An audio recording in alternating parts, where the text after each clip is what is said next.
Welcome to Meeting House Forum. Today we're going to deviate from our usual study of the Massachusetts Constitution, and we're going to discuss a subject that's been in the headlines quite a bit recently, and that's the Federal Reserve Bank. And I'm Paul Crespi, and with me is Hal Shurtleff of the John Birch Society. He's the Northeast Field Director. And we're going to get right into it and discuss some of the misconceptions there are about the Federal Reserve Bank and what its effects are on the country today. Hal, one of the things that I've heard a lot of people say is that the Federal Reserve Bank is an arm of the federal government. What's your take on that, Hal? Well, I think the best way to look at it, it's a cartel. It's not an arm of the federal. It was created by Congress, signed into law in 1913, just about this time.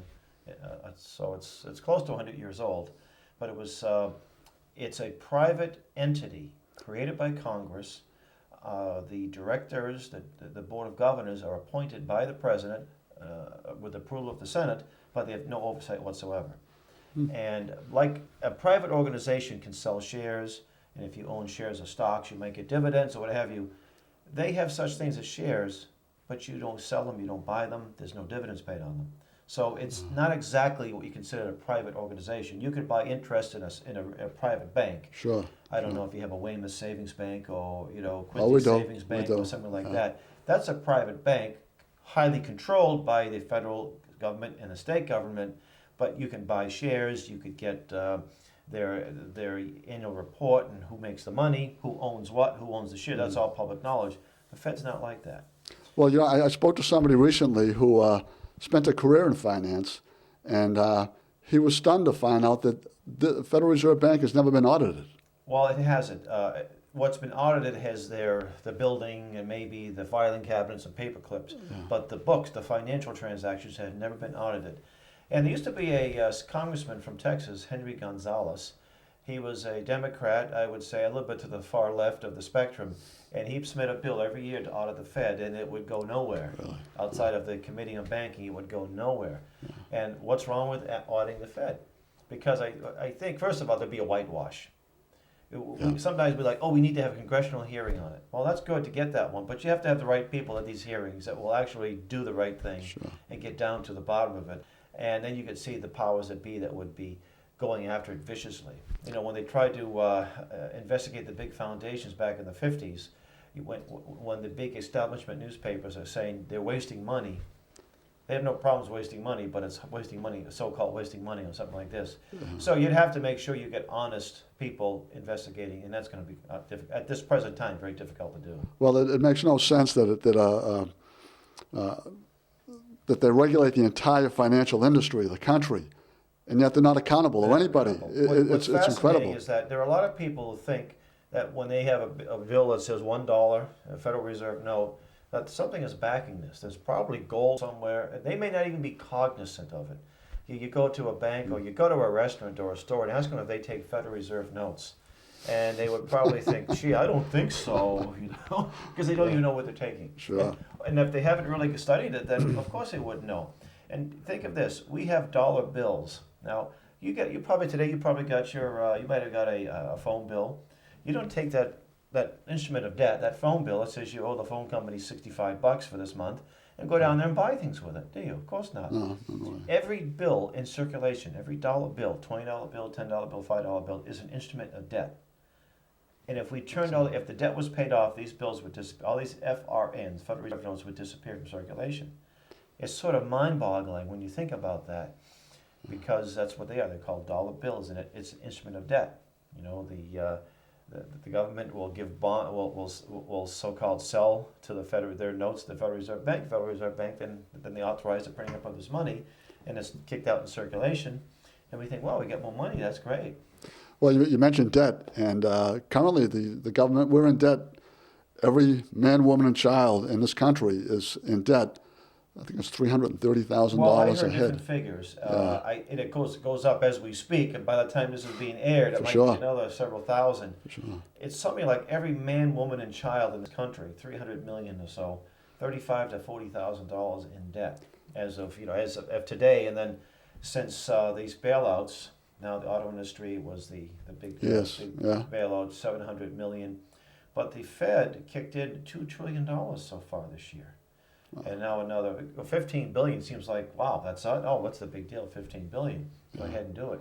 But yeah, so, and that's only the debt that's on the books today. But then you look at the obligations, Social Security obligations for the next 20 or 30 years. Then we're talking maybe 30 trillion, 40 to 50 trillion dollars.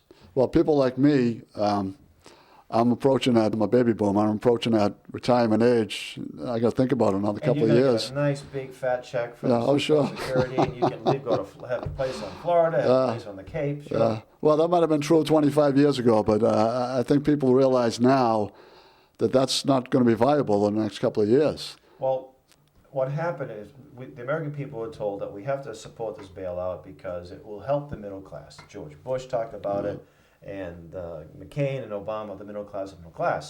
Well, of course, they don't really care about the middle class, I don't think. But they were saying that we wouldn't be able to get our loans, and the small business will shut down. Well, if these people were so concerned about that, then how come they've been sitting, they're the ones in charge of this country as millions of jobs have gone overseas, mainly to China. So if they really care about the middle class and the jobs, businesses being shut down, they would have stopped these things a long time ago. So that's just public relations, so people don't know any better. Listen to that. Yeah. Anyway, what happened is when they bail out the mortgage companies and the insurance companies and now the auto companies, that money is taken out of our pockets, not directly. Now, they're not saying we have to quadruple your taxes. It's a thing called inflation. And that's where the action is. Yep. That dollar that you had, you'd be able to go down to the store and buy, a newspaper and a candy bar. Okay, that. Well, literally, inflation is the increase in the money supply. It's all it is. And the Federal Reserve Bank just keeps pumping out these notes. Well, I understand the Federal Reserve Bank gets 2.3 cents per bill that they print. So be it a $1 bill, a $5 bill, $20 bill, they still get between 2 and 3 cents for every bill. So naturally, they want to print out as many bills as they can. What they did was they increased the supply of paper dollars, or fiat money. Right. So that buying power of the dollar that you have today will be worth less 6 months from now. And the average person will blame the vendor, or blame the greedy oil man, the guy that delivers your oil. It's not his fault. It's Congress's fault because they allowed the Fed to do this. You see, they just authorized this transfer of wealth. And again, so inflation is nothing more than an increase of the supply of the money. That's all it is. Now, for example, if diamonds are pretty rare for the most part. If they were, you wouldn't want to give one to your wife. But let's suppose they found this huge diamond mine that was the biggest find in the history of mankind, just tons and tons and tons of beautiful diamonds. Well, the price of your diamond is going to be worth a lot less. Sure. And you can use any other example. If we were in this room and clamshells, which used to be used as money. Well, they're pretty nice, and then the people say, "Yeah, I'll exchange a loaf of bread for these." And the next thing you know, someone brings in a wheelbarrow full of clamshells. Value goes right down. The price has gone down. Sure. So that's the same thing with paper dollars circulating. Well, the Federal Reserve Bank was established in 1913, I believe, and the dollar was worth a lot more in 1913 than it is today. It was worth a whole lot more, mainly because it was backed by silver or gold. There was something backing that. In fact, you could look at an economic chart going back from 1776 up until 1920, and it's almost a straight line. Some variations. There were some booms and busts, mainly created by government or agents within the government. Probably. Or people trying to get a monopoly. And then the Civil War, of course, there was expansion of the money supply. There was a number of booms and busts, but it always seemed to be stable. And they never lasted long. They usually been able to, a year or two and then back to. And in fact, a $20 gold piece today, it used to be worth $20. I mean, it was a little less than an ounce of gold. And for $20, you could probably buy a suit, buy a pair of shoes. Sure. Today, that gold piece, depending on the market, it'd be worth $400, $500. It could be worth more. Get you a And nice, they'd probably get suit, a nice suit, a nice and pair have of some shoes. There you go. Yeah. Hopefully not made in China. Yeah. So, in fact, you could say in the Roman era, in the Roman Republic, you can get a toga and a pair of sandals for the same price. So, what's happened to them? I use this analogy. When I was, you may be a little older than I am, not a whole lot older, but I can remember. I'm not telling. We don't tell you. Baseball cards were 5 cents. You get 5 That's cards right. and a big glob of Yeah. sugary gum that we used to love. Now our baseball cards are $1, and you don't get that nice big glob of gum. Well, is it because cardboard or the little paper they use is so rare? No, actually, it's cheaper now to print that stuff up. It's just the technology and the printing makes it a lot easier. So the baseball players getting more money from probably not a whole lot more. So it's the value of your money. Well, I can remember as a kid buying Hostess cupcakes. It used to be 15 cents for the cupcakes and a dime for the Coke. 25 cents, you were happy, you were all set. Go play ball all day and stop and get some cupcakes and Coke in the afternoon. Here we are feeling like a couple of fuddy-duddies going to a World Series game and paying $6 for standing room only and thinking, wow, this is terrible, but I'll do it, And now you need a second mortgage to afford a regular game. Yeah. And we talk about this and we can blame all the greedy players, the greedy owners, and yes, there's an element of that. Greed's been around since the fall of mankind, so it's not something that just happened. It's interesting when you talk about the Great Depression and you learn a lot about the factors involved. They'll say greed. That's what happened. This thing called greed just came down. Right, greed's been around a long time, but if you have money backed by gold, greed can only have a minimal impact. Yeah. But when you have people, very powerful people, that were able to use the power of government for their benefit, then you get some serious problems. And their greed is going to influence the whole country. Now, how would getting back to a silver and gold standard, how would that affect the money supply and inflation? There's no smooth transition. And what this bailout has done is just postpone the inevitable. And, it may look good for 2 or 3 months, and then 6 months from now, the problem's going to be back. Yeah. So, in fact, let me just, for your sake of your viewers, there's an excellent book that was published back in 1995, I think, or 94, called The Creature from Jekyll Island, written by G. Edward Griffin. This is, I'd say, the seminal work on the subject of the history of banking and money. And it's very readable. It's not like some of these academic tomes that are designed to confuse people. Right. And I remember when it first came out, we had the gentleman, the author, on a speaking tour around the country. And lots of people interested in this. I think today lots more interested in it. And he pointed out that he's got actually 16 steps to get back to you couldn't abolish the Fed just like that overnight. But he has 16 steps where you gradually phase out. First thing is do away with the legal tender laws. So you have competition. And then at some point you can pay off the national debt using the FRN, Federal Reserve notes, and let people use other competing currencies. In fact, you hear of there are competing currencies already, but they're called warehouse receipts. There's Ithaca, New York has these Ithaca dollars, and other communities around the country. Green stamps, that used to be a That's form right, I remember that. My mother used to get those, the A&P. And then eventually, what's the silver and gold that the United States government still owns can be used to back the FRNs. Yeah. And then if you either eventually outright abolish the Fed or just use it for a mechanism of clearing checks, you see. Yeah. So in that case, other entities could come about and do something like that. Well, but people argue, well, if we didn't have how would we be able to build? Well, the United States was pretty much a wilderness in 1776 when the country was established. Yeah. And within 100 years to 150 years, we were the largest economy in the history of the world. And we didn't have a Federal Reserve Bank till all this stuff happened well before 1913. Well, there were 2 central banks before the present one. Right. There was the first bank, the Bank of the United States, that was established under the first couple of years of our existence. Right. That went out of existence by the 1830s under Andrew Jackson. And then something came up during the Civil War. It was called the National Banking Act, I believe. And they established greenbacks, and it chartered a bunch of national banks around the country. So it wasn't exactly a central bank, but it was akin to it because these banks were able to issue their own currency. They were private. They were private also. They were private, but they were created. Mm-hmm. They were sort of created by. They got they were federally, charter, nationally chartered, I guess is what it was. And the greenbacks. Now the greenbacks led to inflation.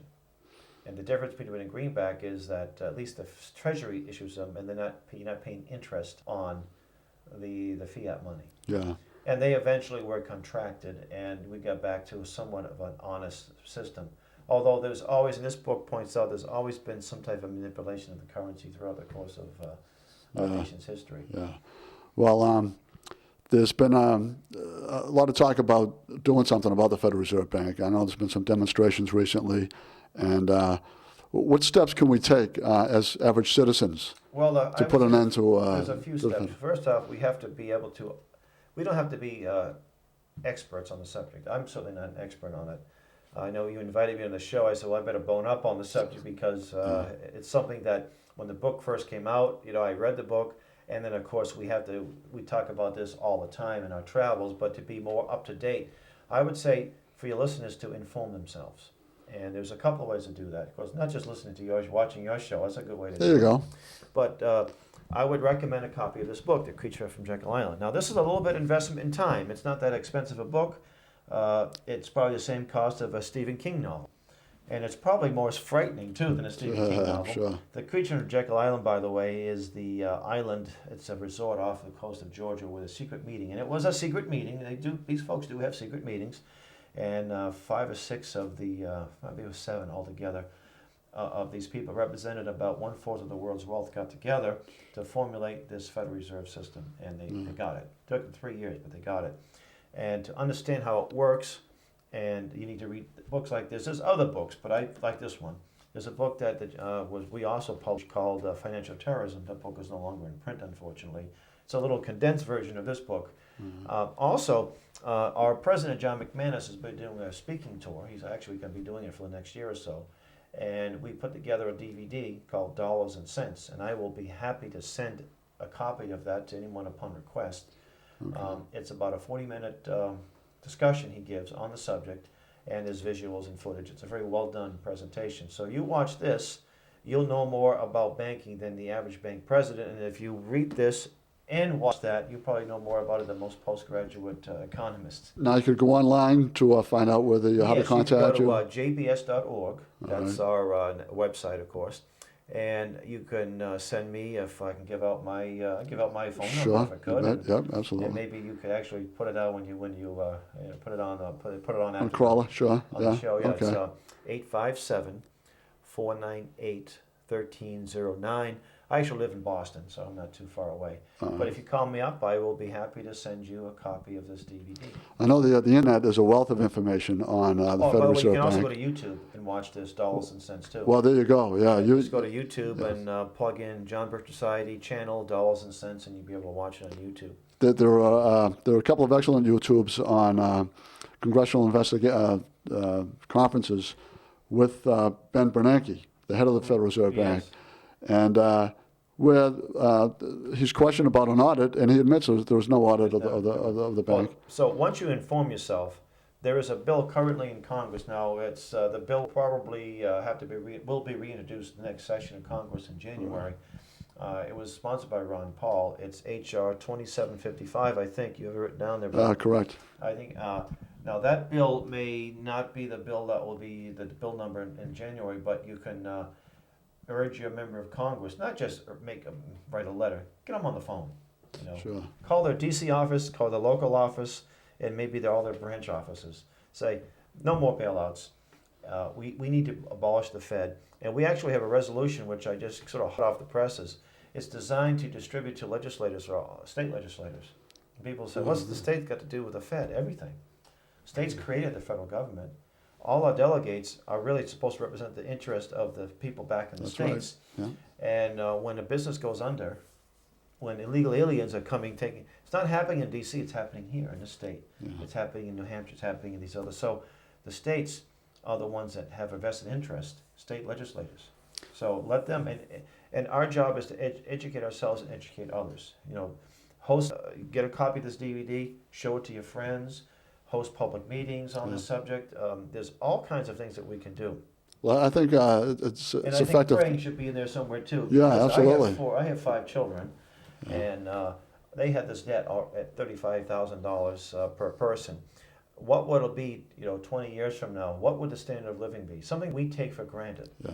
What would it be 20, 25 years ago for your children, your grandchildren? And don't give me this not my lifetime business, because that's a cop-out.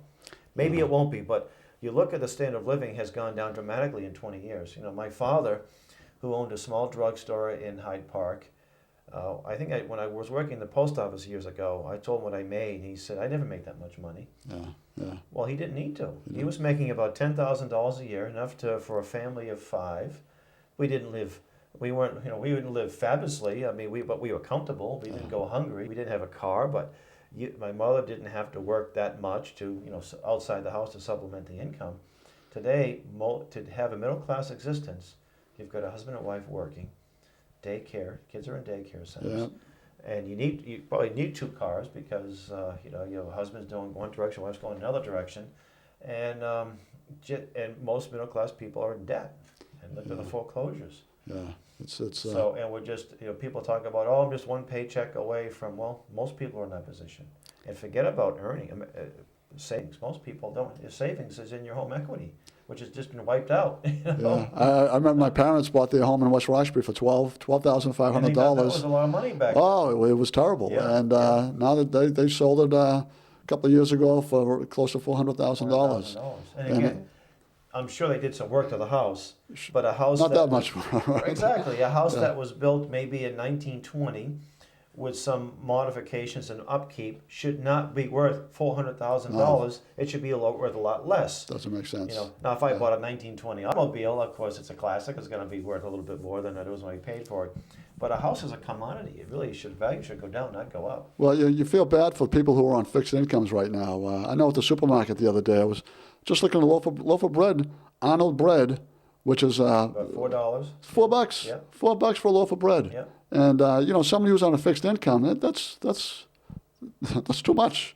And this is the pincer strategy we're looking at, and we contend that this is not happening simply by accident. There's a design here. Well, there you go. And that's another topic altogether. But and a lot of people, we don't want to get into that. Well, if you don't examine the reasoning behind something, then you're not going to be able to fix it. Yeah. These folks know what they're doing. When they get together in a big group and meet and have armed guards outside, it's for a reason. It was Paul Volcker, the former chairman of the Fed back in the 70s, said something like, the standard of living for the Americans has to decline. Well, why? Yeah. Who is Paul Volcker to determine that? But that's what they're determined, and that's why you'll see the middle class come to an abrupt halt. And that was the marvelous thing about the United States of America, to be able to, whatever your background was, you can be able to get ahead. Sure. And I was looking at a list of millionaires. There's about 3 million millionaires in the United States, about 1% of the population. But $1 million isn't what it used to be. That's for sure. Yeah, that's for sure. I met a gentleman in Long Island not too long ago, and he's lamenting. He said, I make $100,000 a year and barely can make it.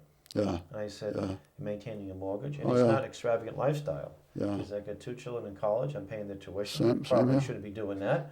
But I mentioned the business strategy. On one hand, you've got federal government, you've got the banks that are making it difficult for the middle class, and then you get the people. We've got lots of illegal aliens getting all kinds of benefits, and they're being used as pawns by the most part, by the way.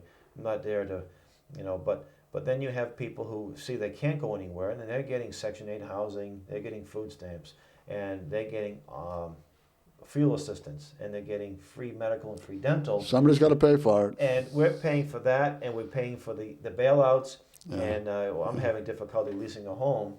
And I've got, the house doesn't meet the requirements of Section 8, so I can't lease it. Only Section 8 people are applying because I need to get a certain amount, and the people can't pay people have to pay out without the Section 8. Section 8 pays 70%. If you pay 70% of my rent, I could probably live in Dover. Well, we started this whole program with a study of the Massachusetts Constitution. And the federal Constitution, there are basics that we have to live by, and we haven't been living by them. Something we didn't touch on was that the Article 1, Section 8 of the Constitution says the government is supposed to coin the money to regulate the value thereof and a foreign coin and fix the standard of measures and weights. So it's the government that's supposed to be doing. Congress, that's right. Congress is supposed to be doing this, not a privately held organization. federal So what Reserve Congress Bank. did is it took its constitutional duties and delegated to created an entity to delegate this authority Which to, they never should have did. and gave them very little restrictions. Right. There's a great quote in here by Thomas Jefferson about the Federal Reserve, about a bank, about central banks, about privately held central banks. He said, if the American people ever allow private banks to control the issuance of their currencies, first by inflation and then by deflation, the banks and corporations that will grow up around them will deprive the people of all their prosperity until their children wake up homeless on a continent their fathers conquered. Yeah, That's a pretty strong That's a pretty statement. strong statement. And it's it's happening. It's happening. In front of our eyes, it's happening. Yeah. It's outrageous. You know, when this immigration bill that was being debated last summer, it would be summer of Right. of 07? 07, I believe. Yes. And I called Kennedy's office, and I spoke to the lady in the office in charge of this legislation, and I said, is there a provision in there to build gated communities? And she says, well, no, there isn't. Why do you ask? I said, because that's what we're all going to need if this thing goes through. And I said, I hope, do you live in a gated community? And I was being somewhat facetious. Sure. But she says, well, no. I said, well, yeah, you better consider it, because if we're going to completely open up our borders to all kinds of folks, it's going to be pretty tough. It's tough enough as it is in the inner city. Sure, It's going to be a whole sure. lot worse. And these bankers, some of them are going to be in gated communities, because of what's happening. Yeah. But yeah, I tell you what's so encouraging. You mentioned earlier the rally against the Fed, November 22nd of 08, just about a month ago. We couldn't 20 years ago, this would not have happened, because most people would have no idea what was going on. Right. Yeah. 10 years ago, you would have had some people out there, and they would be regarded as screwballs, right-wing extremists, John Birchers, you see. But when we were out there, you were out there, I was out there, my son, and people were driving by with their thumbs up, and they were completely in support of what we were doing, because now they understand. The word's getting out, yeah. And the worst thing that these folks have, these insider banker types have, the elite, is an informed citizenry, because we still have a constitution. This thing is still there. That's it. It's Amen. ignored. It's been violated, but it's still there. Amen. And every 2 years, we can get these people out. Well, That's tough. you mentioned the immigration issue, and that was a case where Americans rose up and took hold of the government. That's right. George Washington said that the government is a dangerous servant and a fearful master. Yeah. And it's clear that's what's happening in America today. They become our master, and it's not healthy for our country. And, well, here in Massachusetts, we had this question 1 on the ballot dealing with the income tax. Income tax. And what I noticed is that where you have people on the government, state or local government payroll, and their family members, they're the ones that are most actively against it. Right. But it even hurts them too. Sure. And Sure. the solution is we have to get government under control. We have to get government, and it's going to hurt, because we're used to having all these nice benefits. But if we continue it, we're going to go belly up. So government cannot grow anymore. The federal government has to stop all foreign aid immediately. All foreign aid. Cut that right off. Well, We support both sides and support the people in the middle. And we've been doing this for many years now. It's unconstitutional. And it's unconstitutional. Yeah. We also have to get all of our soldiers from around the world back home. I agree. We have to do away with these ridiculous agreements that put us at a disadvantage, like NAFTA and GATT. We can do business with any country in the world. We can lower our tariffs if it's in our best interest, or we can raise them if it's in our best I think the interest. United Auto Workers ought to be squawking about NAFTA. And they Well, should you know be raising- something, that the rank and file will say they're against NAFTA.